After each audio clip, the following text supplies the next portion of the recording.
ప్రాథమిక ఆరోగ్య కేంద్రం చుట్టూ పరిసరాలు పరిశుభ్రంగా ఉంచుకోవాలని, హాస్పిటల్కు వచ్చే రోగులకు మెరుగైన వైద్యం అందించాలని జిల్లా కలెక్టర్ ఐమావతి వైద్య సిబ్బందికి ఆదేశించారు. జయదేవ్పూర్ మండలం తిగులు ప్రాథమిక ఆరోగ్య కేంద్రాన్ని ఆకస్మికంగా సందర్శించారు. ముందుగా హాస్పిటల్కు సంబంధించిన రికార్డులను పరిశీలించారు. అనంతరం ఆసుపత్రిలో జరుగుతున్న అభివృద్ధి మరమ్మత్తు పనులను పరిశీలించారు. ఈ సందర్భంగా మాట్లాడుతూ హాస్పిటల్ చుట్టూ ఉన్నటువంటి పిచ్చి మొక్కలను తొలగించాలని ఆదేశించారు. హాస్పిటల్ అభివృద్ధి మరమ్మత్తు పనులను వెంటనే పూర్తి చేయాలని, రోగులకు ఎలాంటి ఇబ్బందులు తలెత్తకుండా తగిన సౌకర్యాలు ఏర్పాటు చేయాలని సూచించారు. హాస్పిటల్ మరమ్మత్తు నిర్మాణ పనుల్లో నాణ్యత ప్రమాణాలు పాటించకపోతే సదరు కాంట్రాక్టుపై చర్యలు తీసుకోవడం జరుగుతుందని హెచ్చరించారు. హాస్పిటల్కు వచ్చే రోగులకు వైద్యులు మెరుగైన వైద్యం అందించాలని, రోగుల పట్ల నిర్లక్ష్యం వహించవద్దని వైద్య సిబ్బందికి ఆదేశించారు. మహిళా సర్పంచ్గా గెలవడం సంతోషమని, మహిళా సర్పంచ్గా గ్రామాభివృద్ధికి కృషి చేయాలని, మంచి పేరు ప్రతిష్టలు తీసుకురావాలని జిల్లా కలెక్టర్ హైమావతి గ్రామ సర్పంచ్ రజితకు సూచించారు.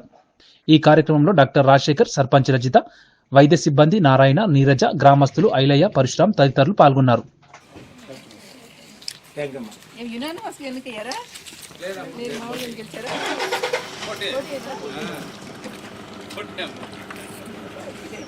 మీరు చేస్తారా మీ హస్బెండ్ చేస్తారు పోస్ట్ అందుకని అంటున్నాం మీ హస్బెండ్ పని చేయండి నేర్చుకో అందుకని చెప్తున్నారు మీరు చేయండి.